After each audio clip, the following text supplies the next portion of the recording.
Disguised as an ordinary man, a billionaire enters his empire unseen. But when he finds his maid's daughter crying, the truth shatters everything he built. He pulled his cap low and stepped into the store that bore his family's name. Nobody looked twice. To them, he was just another old man in a frayed jacket. "Can I help you, sir?" a cashier asked politely. He smiled faintly. "No," he said. "I'm just looking around." He wasn't there to shop. He was there to listen. And what he heard stopped him cold. A soft, broken sob echoing from behind a janitor's closet door. A child's sob. The kind that doesn't come from a scraped knee, but from a soul that's learned to hide. In that moment, everything he thought he knew about his empire began to crumble.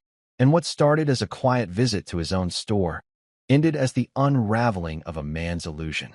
This is the story of how a billionaire vanished, to rediscover what it means to be human. And before I forget, where are you watching from today? Leave a comment below.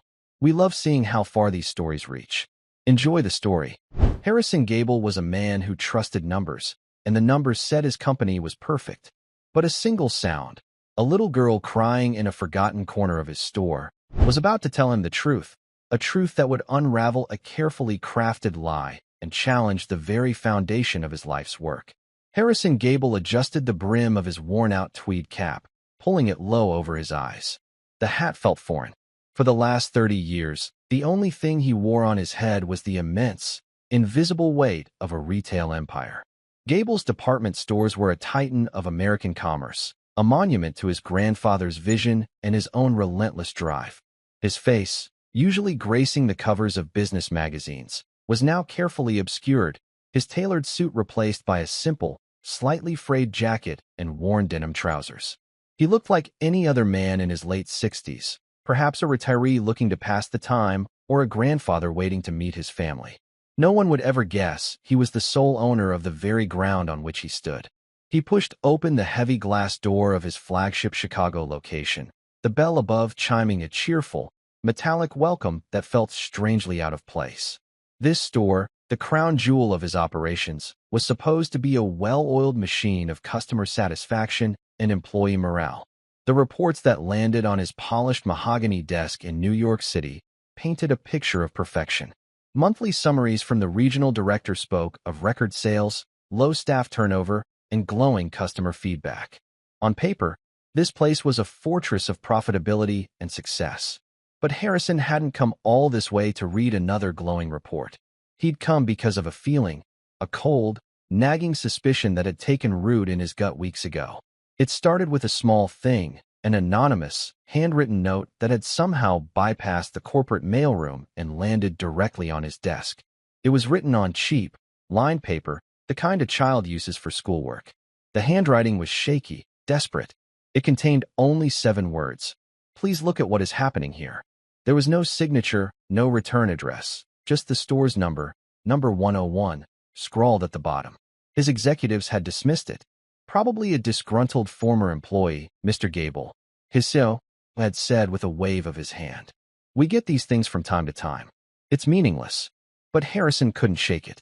He had built his empire on the principle his grandfather had taught him. A business is a family, and you take care of your family. He had always believed that the polished floors and gleaming shelves of his stores were a reflection of the happy, dedicated people who worked there. The note suggested a crack in that foundation, a darkness he couldn't see from his penthouse office. So he had come, unannounced, disguised as a man who was invisible to the world. He wanted to see his store not as the CEO, but as a customer. He wanted to feel its pulse, to listen to its heartbeat. He walked past the gleaming cosmetics counters, the neatly arranged displays of menswear, and the cheerful chatter of shoppers. Everything on the surface appeared perfect, just as the reports claimed. The cashiers smiled, the floors shone, and the security guard by the door nodded politely as people came and went. For a moment, he felt a surge of relief. Perhaps his COO was right. Perhaps it was nothing. He was about to turn and leave, to dismiss his gut feeling as paranoia, when he heard it. It was a sound so faint it was almost swallowed by the store's ambient noise, the soft rock playing over the speakers, the rolling of carts, the murmur of conversation. But Harrison's ears, trained by a lifetime of listening for the things people didn't say, caught it. It was the sound of weeping, a child's weeping. It wasn't the loud, demanding cry of a toddler who had been denied a toy. This was different. It was a quiet, hopeless sobbing, the kind that comes from a place of deep hurt. He followed the sound, his heart beginning to beat a little faster. It led him away from the bright, open spaces of the main floor and toward a narrow, forgotten hallway tucked behind the home goods department. The sign on the wall read staff only, but the door to a small janitorial supply closet was propped open just a crack. The sound was coming from inside. Harrison hesitated for only a second before gently pushing the door. The closet was dark and smelled of bleach and floor wax. In the dim light filtering in from the hallway, he saw a small figure huddled in the corner. It was a little girl, no older than 9, with a cascade of blonde hair that fell over her face as she cried. She was sitting on an overturned bucket, her small shoulders shaking with each sob. Her knees were pulled up to her chest, and her face was buried in her arms. Beside her on the dusty concrete floor lay a half-eaten apple and a worn-out coloring book. Harrison's blood ran cold. The sight of this child, hiding and crying in a storage closet, felt like a profound violation of everything his stores were supposed to represent. He felt a surge of something he hadn't experienced in years, a deep, protective anger. This wasn't just a policy breach, it was a moral failure. He knelt down slowly, careful not to startle her. His joints ached in protest, a reminder of his age that he usually ignored. "Excuse me, little one," he said, his voice softer than he intended. "Are you all right?" The girl's head shot up. Her eyes were blue, red-rimmed, and filled with a startling mix of fear and sorrow. She quickly wiped her cheeks with the back of her hand, trying to compose herself with a maturity that broke Harrison's heart. "I'm sorry," she whispered, her voice trembling. "I'm not supposed to be in here. I'm supposed to be quiet." "It's okay," Harrison said gently. "You don't have to be quiet with me. My name is Harry. What's yours?" She hesitated, looking at this kind-faced stranger. "Chloe," she finally said. "That's a beautiful name, Chloe," Harrison said, offering a small, reassuring smile. "Can you tell me why you're crying? Did you get lost from your parents?" Chloe shook her head. She looked toward the closed closet door, as if afraid someone might hear. "My mommy is working," she whispered. "She told me to wait here and be a good girl. She said if Mr. Doyle finds me, she'll get in big trouble." The name hit Harrison like a physical blow. Frank Doyle, the store manager, the man whose signature was on the bottom of every one of those perfect, glowing reports. "Your mommy works here?" Harrison asked, keeping his voice calm. Chloe nodded. "She cleans the floors. She's a janitor. She works very, very hard. But she had to come in for an extra shift today. Mrs. Peterson, our babysitter, is sick, and we don't have money for another one. So Mommy told me to hide here. She said it would only be for a little while." Harrison's mind raced. An employee so desperate she had to hide her 9-year-old daughter in a supply closet while she worked? It was unthinkable. It flew in the face of every company policy he had ever signed off on. His company had a dependent care assistance program. They had emergency leave policies. Why wasn't this woman using them? "But why were you crying, Chloe?" Harrison pressed gently. "Did something happen?" The little girl's lip began to tremble again. A fresh wave of tears welled in her eyes. "I heard Mr. Doyle yelling at Mommy," she said, her voice cracking. "He was saying mean things. He said she was too slow and that she was lucky to even have a job. He said that people like us don't deserve second chances." Harrison felt his hands clench into fists at his sides. He had to force himself to stay calm, to keep the gentle grandfatherly facade in place for this child. "People like us?" he repeated. What did he mean by that? Chloe looked down at her worn sneakers. "I don't know. Mommy says we just have to be strong. She says that's what Grandpa would have wanted." She reached into the small backpack next to her and pulled out a faded, dog-eared photograph.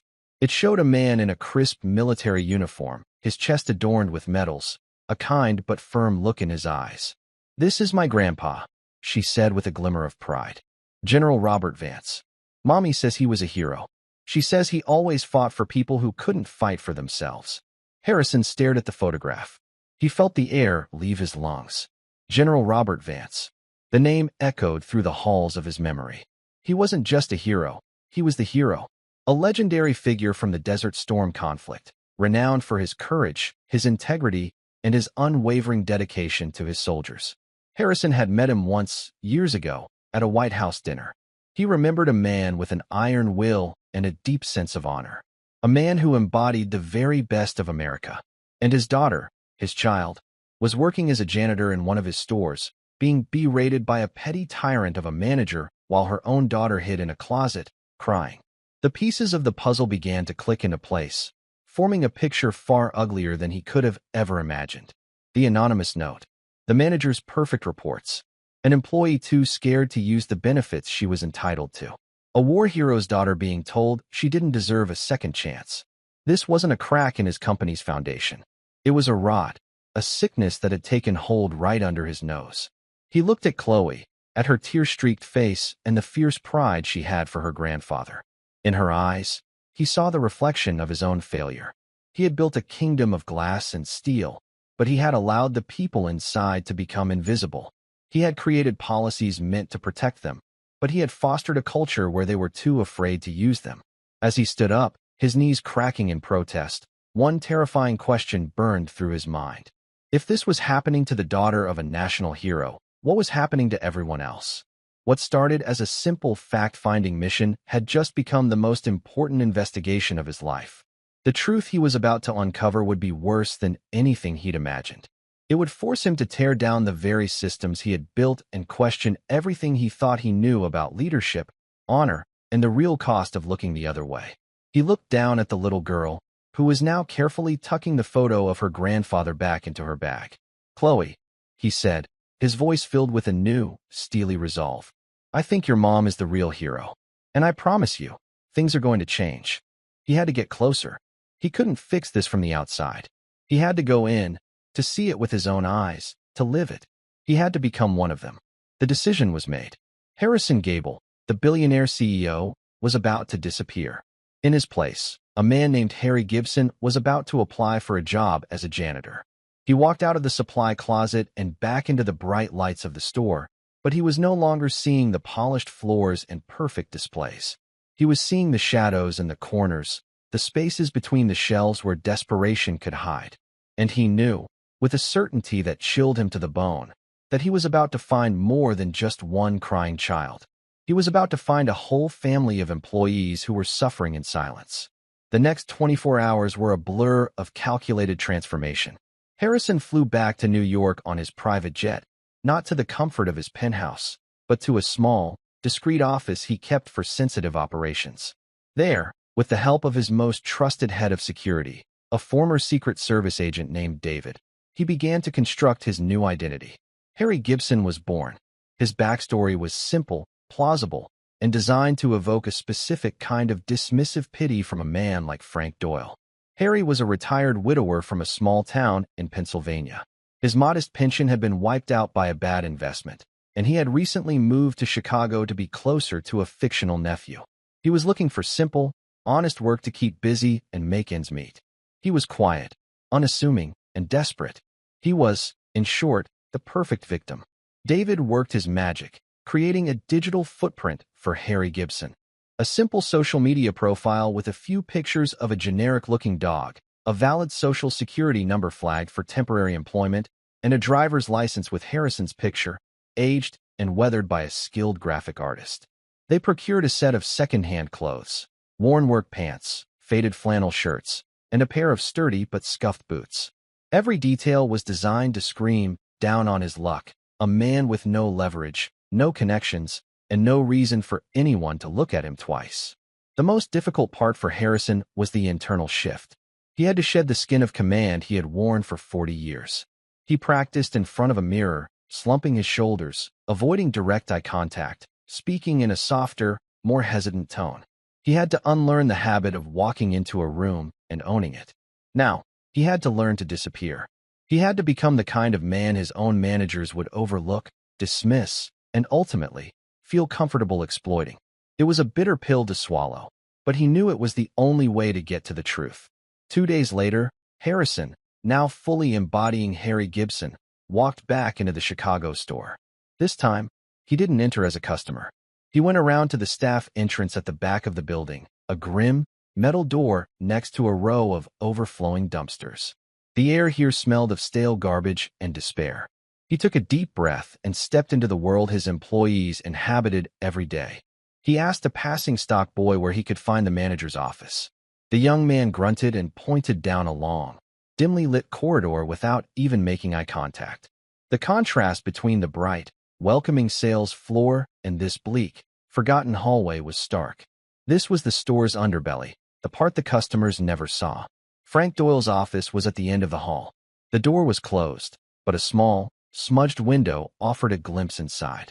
Harrison saw a man in his late 40s, with thinning hair slicked back with too much gel and a paunch that strained against the buttons of his cheap, polyester shirt.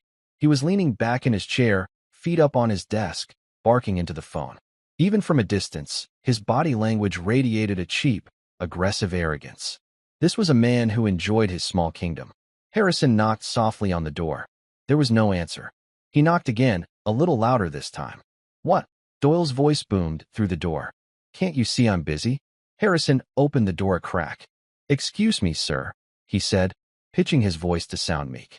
"I was told you might be hiring. I can come back later if this is a bad time." Doyle eyed him up and down, a flicker of contempt in his eyes as he took in Harry's worn clothes and weathered face.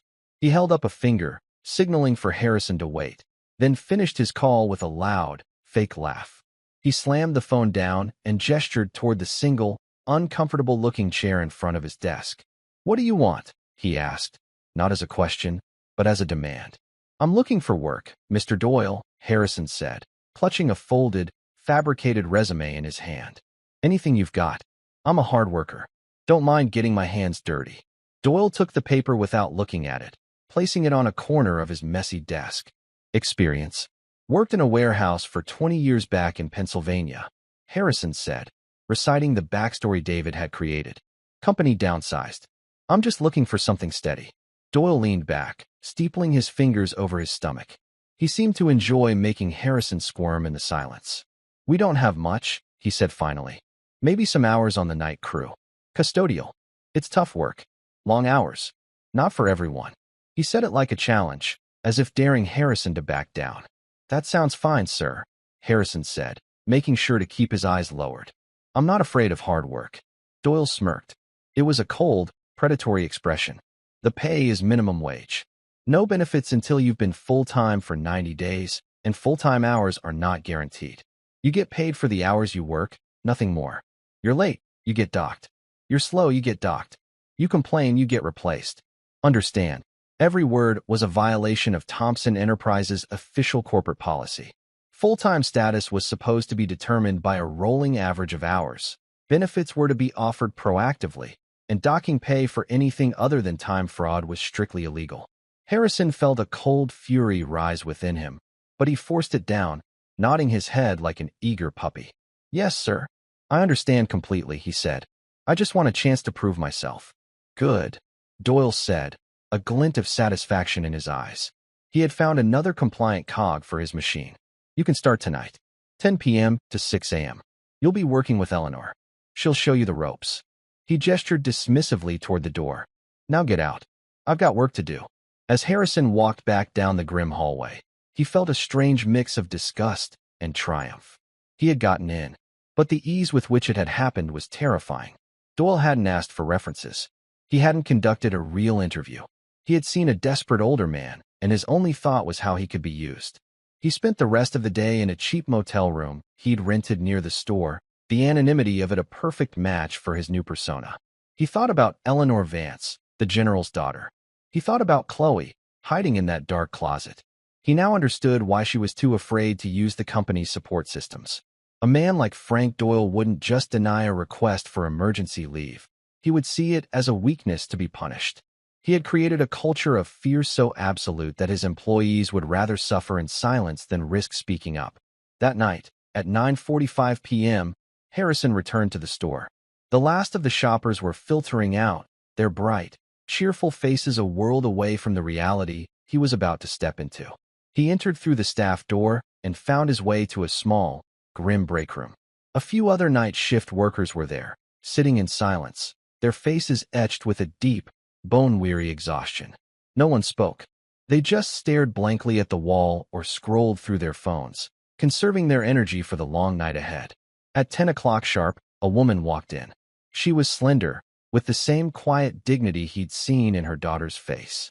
Her hair was pulled back in a simple ponytail, and her janitorial uniform, though clean, was faded and worn at the seams. Her eyes, the same piercing blue as Chloe's, held a deep sadness, but also an unbreakable strength. It was Eleanor Vance. She scanned the room, and her eyes landed on Harrison. "You must be the new guy," she said, her voice quiet but clear. "Harry, right?" Harrison nodded. "That's me. A pleasure to meet you. I'm Eleanor," she said, offering a tired but genuine smile. "Welcome to the night shift. It's not glamorous, but it's a job." She looked him over, a hint of concern in her eyes. "You sure you're up for this? It's a lot of walking. A lot of lifting." "I'll manage," Harrison said. "Lead the way." As they walked out onto the now empty sales floor, the store was transformed. The bright, welcoming space of the day had become a vast, cavernous world of shadows and echoes. The only light came from the harsh, buzzing fluorescent lamps overhead. The silence was immense, broken only by the squeak of their own shoes on the polished floor. It felt like a different world, a secret world that existed only after the customers went home. Eleanor led him to the janitorial closet where he had first found Chloe. It was even more cramped and disorganized than he remembered. She handed him a mop and a bucket. "We start with the main floors," she explained. "We have to get them done before the waxing machine comes through at 2 a.m. For the next 2 hours, Harrison worked. He mopped, scrubbed, and polished, following Eleanor's efficient, practiced movements. He was a man who hadn't done a day of manual labor in 4 decades, and his body protested immediately. His back began to ache, his hands grew sore, and sweat beaded on his brow. But he pushed through the pain, determined to see this through. He watched Eleanor as they worked. She moved with a grim determination, never wasting emotion, her face a mask of concentration. She rarely spoke, but when she did, it was to give him a quiet word of advice or a small tip on how to do a task more easily. He saw the way she limped slightly on her left leg, a subtle sign of chronic pain she was trying to hide. He noticed the raw, red skin on her hands, chapped from constant exposure to harsh chemicals. Around midnight, he saw the first clear sign of Doyle's systematic cruelty. "Eleanor," he asked, his voice echoing slightly in the empty store. "This floor cleaner seems weak. We've gone over this section twice, and the scuff marks are still there." She glanced over her shoulder, checking to make sure they were alone before she answered. "He cut the supply budget again last month," she said in a low voice. "Says we're being wasteful. We're supposed to dilute the concentrate, 1 part cleaner to 10 parts water. The bottle says it should be 1 to 3. Harrison looked at the industrial-sized jug of cleaning fluid. The instructions were printed clearly on the label. Doyle wasn't just cutting costs. He was forcing his employees to work 3 times as hard to get the same result, all to make his budget numbers look better on a report. It was a small, petty cruelty, but it was a deliberate one. An hour later, at 1:15 a.m., Frank Doyle made his first appearance of the night. He didn't walk. He prowled. He moved through the darkened aisles like a predator surveying his territory, his hands in his pockets, a smug look on his face. He found them in the food court, wiping down tables. He didn't address them directly at first.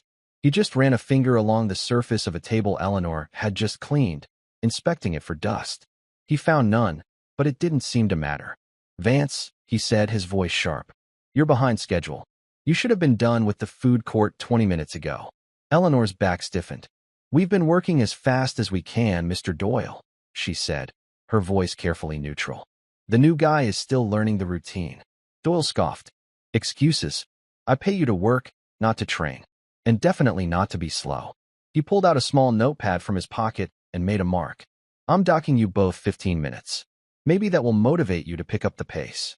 He turned and walked away without another word.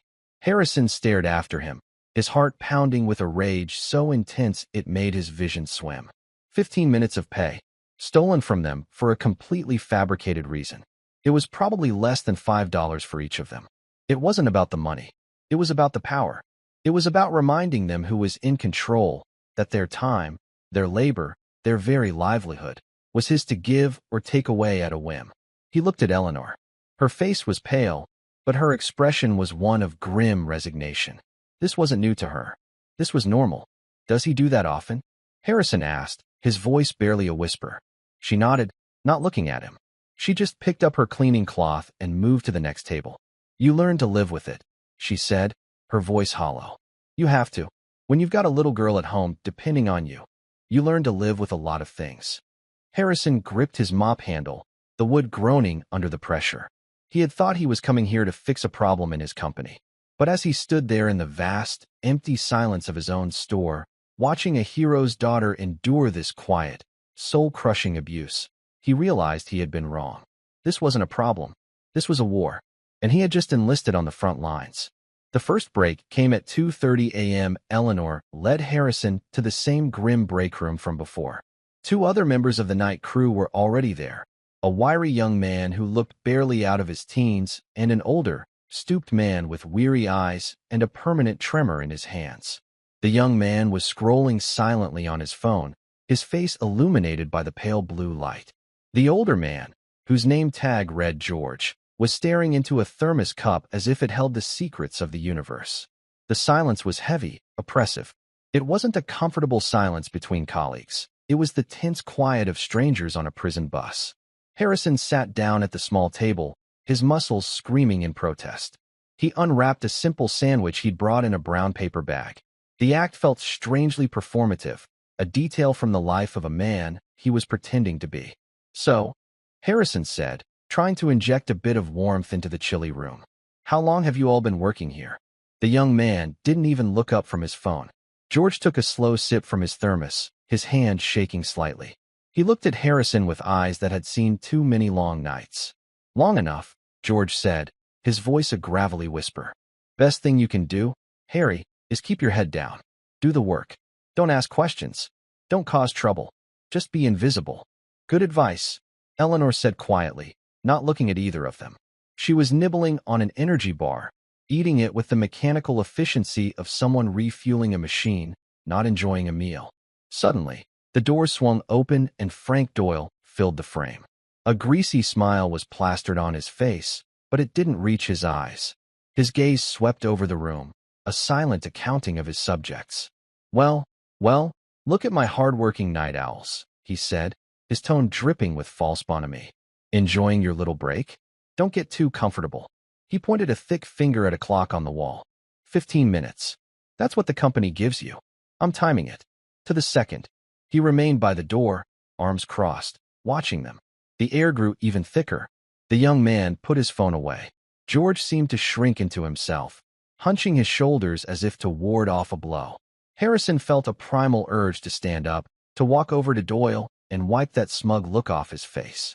He imagined telling him exactly who he was, watching the color drain from the manager's face as the reality of his situation crashed down upon him. But he couldn't. Not yet.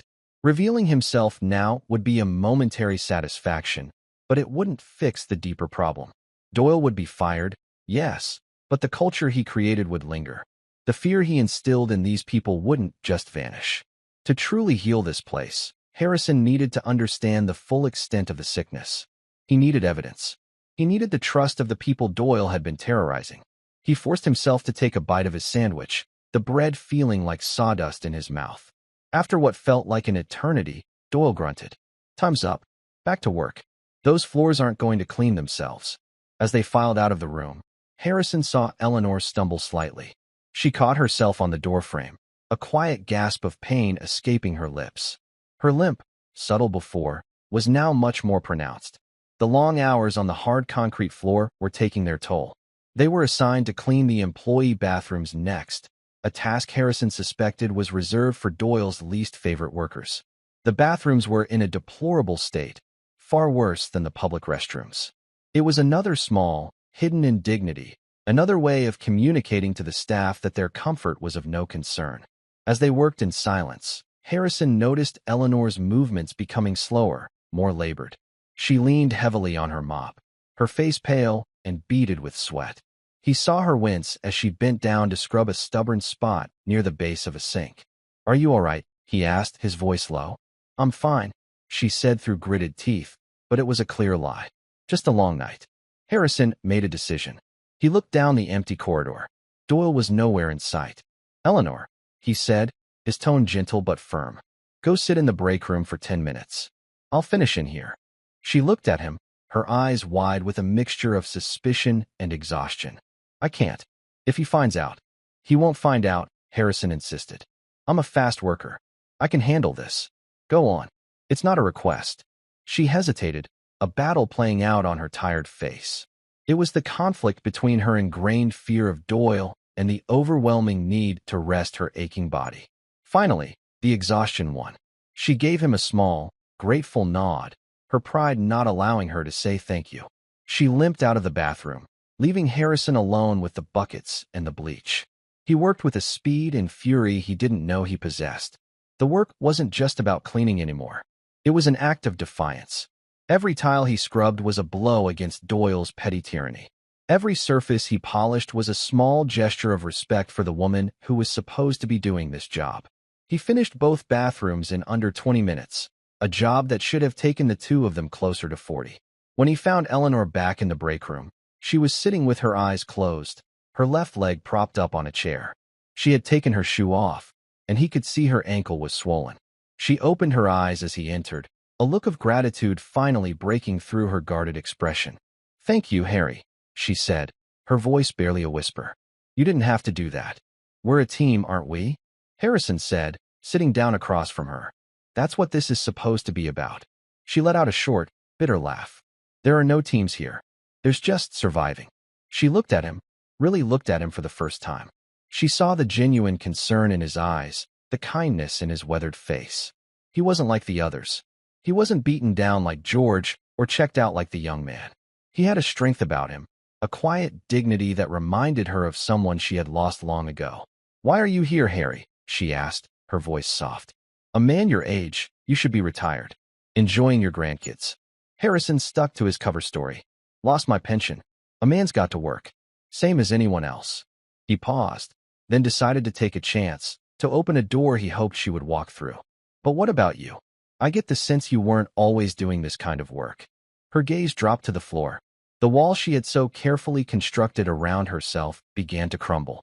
His small act of kindness had done what no amount of pressure could have. It had made her feel safe. "No," she said quietly. "I wasn't." She began to speak, the words tumbling out as if a dam had broken. She told him about her life before this.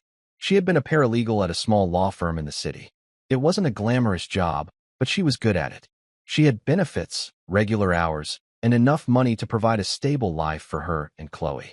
Her husband, Chloe's father, had been a firefighter, a good man who had died in a tragic training accident 3 years ago.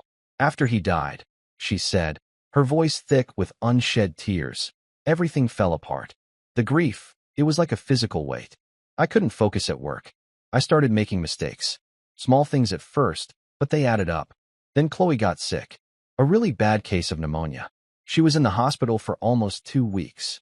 She took a shaky breath. I used up all my vacation time, all my sick leave. My boss was understanding at first, but then he started getting impatient. I had to take unpaid leave to be with her.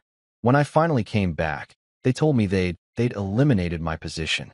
Harrison felt a familiar, cold rage building in his chest. It was a story he had heard in different forms over the years. A loyal employee, hit by personal tragedy, being cast aside by a company that saw them as a liability on a balance sheet. "I was unemployed for 6 months," Eleanor continued. "The savings ran out. The debt piled up. I was getting desperate.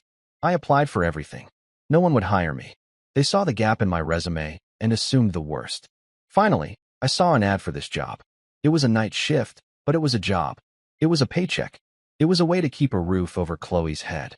She finally looked up at him, her blue eyes shimmering with a pain that cut him to the core. "When Mr. Doyle hired me, he made it very clear he was doing me a favor. He knew my situation. He said he was giving me a second chance that no one else would. And he has never, not for a single day, let me forget it." Now it all made sense. The taunt Chloe had overheard. People like us don't deserve second chances. Doyle wasn't just a bully. He was a predator who fed on desperation. He had found a vulnerable person and had systematically broken her down, using her past misfortune as a weapon to ensure her compliance. "He knows I can't afford to lose this job," she whispered. "He knows I have no other options. So I take it. I take the docked pay, the extra hours, the insults. I take it all, because my little girl needs me to." Every night, I come here and I swallow my pride. I just tell myself what my father always used to say. What was that? Harrison asked gently. He was a general in the army, she said, a flicker of the pride he'd seen in Chloe appearing in her own eyes. He used to say, dignity is the one thing no one can take from you. It's something you carry inside. But some nights, Harry, some nights I feel like there's nothing left inside to carry. Harrison Gable, the titan of industry, the man who commanded boardrooms and moved markets with a single phone call, sat in a dingy break room in the middle of the night, utterly humbled. He was listening to the daughter of General Robert Vance, a man he deeply admired, describe how her spirit was being ground into dust by a petty tyrant in one of his own stores. The policies he had written, the corporate values he had espoused, the entire benevolent empire he thought he had built, it was all a lie. A fiction. Down here, in the trenches, none of it mattered. The only thing that mattered was the absolute power of one cruel man over the lives of the people who worked for him. He wanted to tell her everything. He wanted to tell her that her nightmare was almost over, that the man sitting in front of her owned the very floor they were sitting on, and that he was going to bring the whole rotten structure crashing down on Frank Doyle's head. But he held his tongue. His plan had to be methodical. It had to be perfect. For Eleanor, for Chloe, for George, and for all the others who were suffering in silence. He needed more than a confession. He needed undeniable proof that would stand up to any corporate lawyer Doyle might hire. The end of the shift was approaching. The first hint of dawn was beginning to soften the edges of the dark Chicago sky. The night crew gathered near the time clock, a collection of exhausted, shadowy figures waiting to be released. Harrison stood with them, feeling a strange sense of camaraderie. He was one of them now. Their fight was his fight. Just as they were about to clock out, Doyle appeared one last time. He was holding a white cloth. He walked directly to a section of the main aisle, a high-traffic area they had spent hours cleaning and polishing. He bent down and wiped a small, almost invisible smudge on the floor. It was a mark so faint that Harrison was certain it hadn't been there an hour before. It looked suspiciously like a smudge deliberately made by the sole of a greasy work boot. Doyle's work boot. He held up the cloth, showing a faint dark streak. He addressed the group, but his eyes were locked on Eleanor. "What is this?" he asked, his voice dangerously calm. "I thought I paid you people to clean. This is unacceptable. This is laziness." No one said a word. The air crackled with fear and resentment. "This reflects poorly on all of you," Doyle continued, his voice rising. "But leadership is about accountability. And the senior member of this team is you, Vance." He pointed a finger at her. "So you will be the one to take responsibility. You're staying. I want you to remop this entire main aisle. On your own time. You can clock out when it's done to my satisfaction." It was the final, brutal straw. An hour of unpaid, punitive labor, assigned publicly to humiliate her in front of her colleagues. It was illegal. It was immoral. It was evil. The other workers averted their eyes, shuffling their feet. George stared intently at the floor. The young man was already backing away toward the door. They were abandoning her. Not because they wanted to, but because they were terrified that Doyle's wrath would turn on them next. Harrison watched Eleanor's face. He saw her spirit finally break. Her shoulders slumped in defeat, and she gave a single, almost imperceptible nod. She was going to do it. She was going to accept this final humiliation because she felt she had no other choice. But Harrison Gable had a choice. He had been patient. He had been methodical. He had gathered testimony. But this public, cruel display of power was a declaration of war he could not ignore. He still couldn't reveal his identity, not yet. But he could send a message. He took a step forward. "I'll stay and help her," he said, his voice quiet but ringing with an authority that made everyone, even Doyle, turn to look at him. Doyle's eyes narrowed. "What did you say, old man?" "She's tired," Harrison said, his gaze as hard as granite. "Her ankle is injured. I'll stay and do it. You can take the time out of my check." A collective gasp went through the small group. No one had ever talked back to Frank Doyle. It was unthinkable. Eleanor looked at Harrison, her eyes wide with terror for him. Doyle took a step toward Harrison, his face turning a blotchy red. He was a foot taller than Harrison and 30 years younger, and he puffed out his chest, trying to use his physical presence to intimidate. "You've been here for one night, you old fool," Doyle snarled, getting right in Harrison's face. "You don't get to make the rules. You want to be a hero? Fine. You're fired. Get your things and get out. Now, he turned to Eleanor. And you can thank your new friend for this. You're fired, too. The words hung in the air, cold and final. Eleanor's face crumpled. It was her worst fear realized. The job that had been her prison was now the lifeline that had just been cut. All because a kind old man had tried to stand up for her. Harrison felt a strange sense of calm descend over him. Doyle had overplayed his hand. He had just created the perfect opportunity. You can't fire us, Frank, Harrison said, his voice devoid of any of the meekness he had been feigning. He used the manager's first name, a calculated move to strip away his authority. Doyle laughed, a harsh, ugly sound. Oh, I can't. Watch me. Security, he bellowed toward the front of the store. That won't be necessary, Harrison said. He reached into his worn jacket and pulled out his wallet. He didn't take out an ID. He took out a simple, elegant black business card. He held it out for Doyle to see. The card had only 3 things on it: the Gables department store logo, a name, and a title. Harrison Gable, Chairman and CEO. Doyle squinted at the card, his brain slowly processing the information. He looked from the card to Harrison's face, then back again. The contempt on his face slowly melted away, replaced by a wave of confusion, then dawning horror. The color drained from his cheeks. He began to tremble. No, he whispered. It can't be. Frank, Harrison said, his voice now filled with the ice-cold command of a CEO who was about to liquidate a failed asset. You are not firing anyone, but you are going to give me your keys, your employee ID, and your security codes. You are then going to go to your office and wait for me. Do not touch anything. Do not call anyone. Do not even breathe too loudly. Is that understood? The other employees stared, their mouths agape. Eleanor looked at the man she knew as Harry, this quiet, kind janitor, and saw him transform before her very eyes into someone else entirely. The slumped shoulders were gone. He stood tall, radiating a power that was more intimidating than Doyle's cheap bullying could ever be. It was the power of absolute, unquestionable authority. Doyle, his face ashen, could only nod. His reign of terror was over, and the man who had ended it was the one he had dismissed as a worthless old fool just minutes before.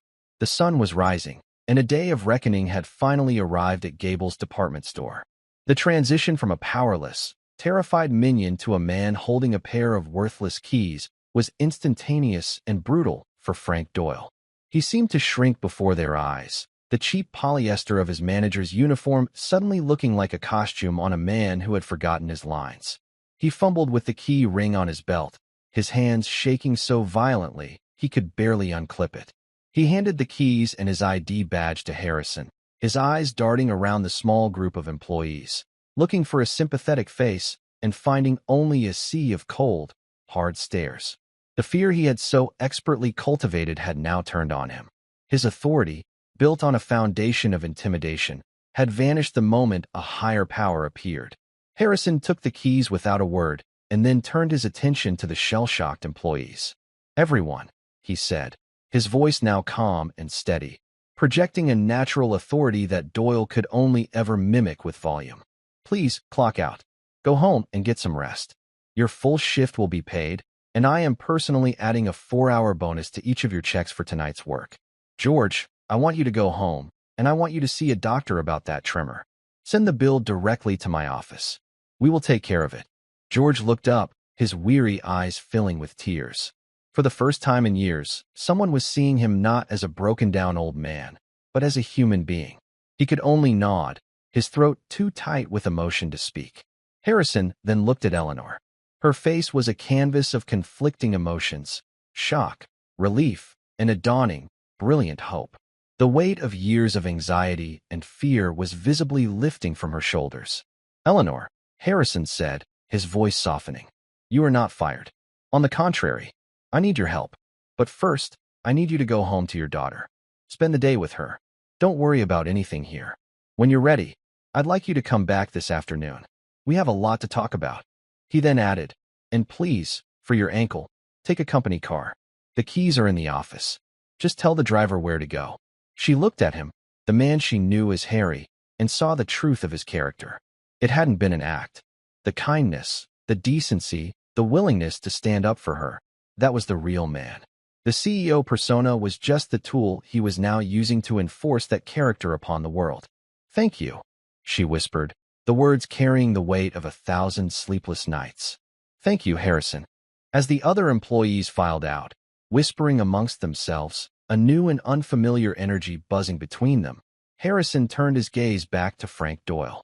The blood was beginning to return to Doyle's face, and with it, a hint of his old arrogance. He seemed to be calculating, searching for an angle, a way to spin this. "Mr. Gable, sir," Doyle began, his voice slick with a sycophancy that was even more repulsive than his bullying. "I think there's been a terrible misunderstanding. I run a tight ship. My numbers are the best in the region. I was just trying to maintain discipline. A little bit of pressure, that's all. It's how you get results." Harrison looked at him with an expression of pure, unadulterated contempt. He didn't raise his voice. He didn't need to. His words were as sharp and as cold as shards of glass. "You're right about one thing, Frank. There has been a terrible misunderstanding. You misunderstood what this company is about. You misunderstood what a leader is. And you fundamentally misunderstood the difference between discipline and cruelty." He gestured for Doyle to precede him down the long, grim hallway toward the manager's office. "Walk," he commanded. Once inside the cluttered office, Harrison closed the door. The room suddenly felt very small. He didn't sit down. He stood in the center of the room, forcing Doyle to remain standing as well, a subtle power play that stripped the manager of any remaining sense of control. "I have spent the last 8 hours, Frank," Harrison began, his voice low and dangerous, "living in the world you created. I mopped your floors with diluted cleaning fluid to save a few pennies on your supply budget. I cleaned your filthy employee bathrooms. I watched you steal 15 minutes of pay from people who are breaking their backs for minimum wage. I listened to a good woman, the daughter of a national hero. Tell me how you used her personal tragedy to control her, how you ground her down day after day until she felt she had no dignity left." Doyle began to sweat, his eyes wide with panic. "She's lying. They're all lazy. They'll say anything to get out of doing their work. Do I look like a fool to you, Frank?" Harrison cut him off, his voice like the crack of a whip. "I built a multi-billion-dollar enterprise from the ground up. I can smell a liar from a mile away, and right now, this room stinks of your deceit." Harrison walked over to the desk and picked up a framed photograph. It showed Doyle standing with his arm around the regional director, both men grinning, holding up a plaque for Manager of the Year. "Your numbers," Harrison said with a sneer, tapping the photograph with his finger. "You want to talk about your numbers? Let's talk about them. How many workplace injury claims have been filed from this store in the last year?" "None," Doyle said quickly, a flicker of pride in his eyes. "My safety record is perfect." "Your safety record is a lie," Harrison shot back. "George has a repetitive stress injury from years of operating the floor buffer without proper support, but he's too scared to report it because he knows you'll fire him. Eleanor has chronic pain in her ankle from working on these hard floors with inadequate footwear, but she pushes through it because she needs this job to feed her child. You haven't created a safe workplace. You've created a workplace where people are too terrified to admit they're in pain. That's not a good number, Frank. That's a human rights violation." He threw the picture frame onto the desk, the glass shattering with a sharp crack. Doyle flinched as if he'd been struck. "You are a cancer in this company, Frank," Harrison said, his voice dropping to an intense, final whisper. "And I am the surgeon who is about to cut you out. You are terminated, effective immediately. You will be escorted from this building by security. Your final paycheck will be mailed to you, and it will be for the exact hours you worked, not a second more. If you ever set foot on any Gable's property again, you will be arrested for trespassing. But that's just the beginning." He leaned in closer, his eyes boring into Doyle's. "I have a team of auditors on a plane from New York right now. They will be here by noon. They are going to go through every piece of paper in this office, every email you've ever sent, every time clock entry you've ever approved. I am going to find every single penny you have stolen from your employees, and I am going to get it back for them. Then, I am going to turn over my findings to the Department of Labor. You have not just been a bad manager, Frank. You have been a criminal, and you are going to face the consequences." The last of Doyle's bluster evaporated. He was left with nothing but the raw, pathetic fear of a man whose world had just been utterly and completely destroyed. He collapsed into his chair, a broken, defeated man. Harrison turned his back on him and walked out of the office, leaving Doyle to stew in the ruins of his petty kingdom. He found the store's head of security, a decent man who seemed genuinely shocked by the night's revelations, and gave him clear, simple instructions for Doyle's removal. As the sun climbed higher in the sky, casting long shadows across the polished floors of the empty store, Harrison Gable sat alone in the manager's office. But he wasn't sitting in the chair. He was on the floor, on the other side of the desk, where Eleanor and others would have been forced to sit. He wanted to feel what they felt. He looked around the room, not as a CEO, but as an employee. He saw the cheap, particle board furniture, the buzzing fluorescent light, the single, dying plant in the corner. This was the room where spirits were broken. This was the heart of the darkness he had allowed to grow in his own house. The day was a whirlwind of activity. The auditors arrived, a team of sharp, no-nonsense professionals who descended on Doyle's office like a SEAL team on a mission. The regional director was summoned, a man who flew in on the corporate jet looking concerned, but who Harrison quickly realized was guilty of the worst kind of managerial sin, willful ignorance. He had been happy to accept Doyle's glowing reports and Manager of the Year awards because it made his own job easier. He had never once bothered to dig deeper, to ask the hard questions, to talk to the people on the night crew. He was fired before lunch. By late afternoon, Eleanor returned. She had slept, showered, and changed into a simple but professional dress. The transformation was remarkable. The exhaustion was gone from her eyes, replaced by a quiet, determined light. She no longer looked like a victim. She looked like her father's daughter. Harrison met with her in the office, but he had them bring in comfortable chairs and a pot of fresh coffee. He treated her not as an employee, but as a consultant. For 2 hours, he just listened. She told him everything. She told him about the broken equipment they were forced to use, the lack of proper safety gear, the way Doyle would change the schedule at the last minute, making childcare a nightmare. She told him about the culture of silence, how employees were pitted against each other, discouraged from talking or forming friendships. She painted a complete, devastating picture of a workplace ruled by fear. When she was finished, Harrison looked at her, his heart filled with a profound sense of respect. "Eleanor," he said, "I have a proposal for you. I am creating a new position in this company. It's a national role, the Director of Employee Welfare. This person will report directly to me. They will have the authority to travel to any store, at any time, unannounced. They will talk to employees, listen to their concerns, and investigate any and all claims of misconduct. They will be the voice of the people who work on the floor, a voice that goes directly to the top, with no managers to filter it. I want that person to be you." Eleanor was stunned into silence. She stared at him, her mind struggling to comprehend the magnitude of what he was offering.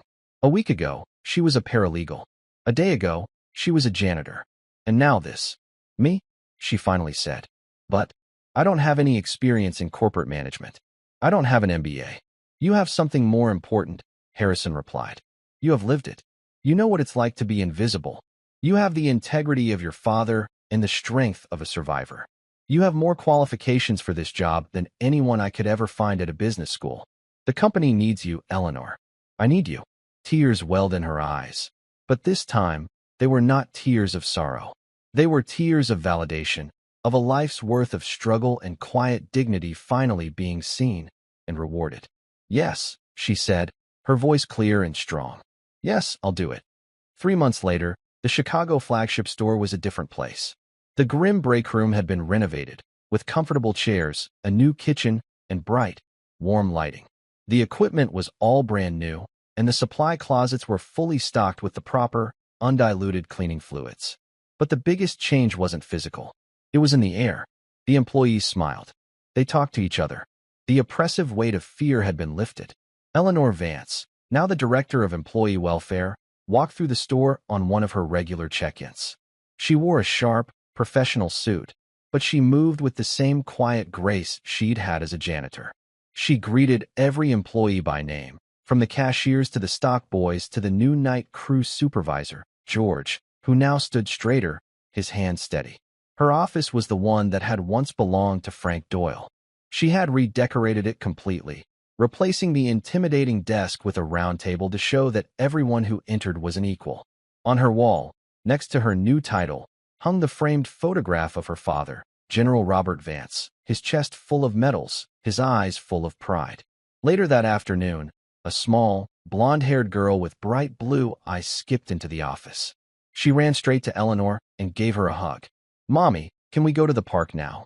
Chloe asked, her voice bubbling with the carefree joy of a child who no longer had to hide in closets.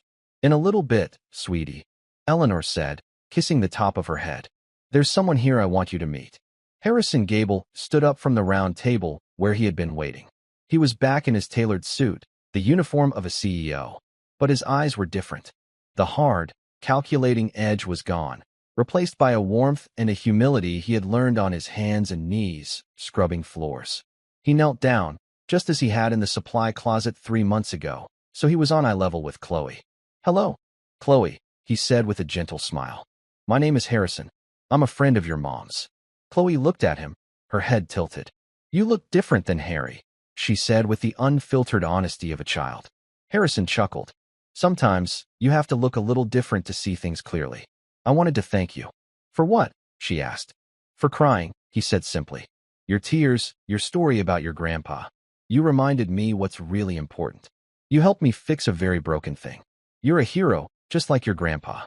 Chloe beamed, a radiant, beautiful smile that lit up the entire room. As Harrison watched Eleanor leave with her daughter, hand in hand, he felt a profound sense of peace. He had spent his life building an empire of things, of stores, of products, of profits. But in the quiet sob of one little girl, he had been reminded that his true business was people. He had torn down a part of his own company to save it. He had fired executives, rewritten policies, and invested millions in new programs for employee support. But the most important change had happened within himself. The undercover billionaire had walked into his store to find a problem. He had walked out having rediscovered his own soul. And that's where we'll end the story for now. Whenever I share one of these, I hope it gives you a chance to step out of the everyday and just drift for a bit. I'd love to know what you were doing while listening. Maybe relaxing after work, on a late-night drive, or just winding down. Drop a line in the comments. I really do read them all. And if you want to make sure we cross paths again, hitting like and subscribing makes a huge difference. We are always trying to improve our stories, so feel free to also drop your feedback in the comment section below. Thanks for spending this time with me.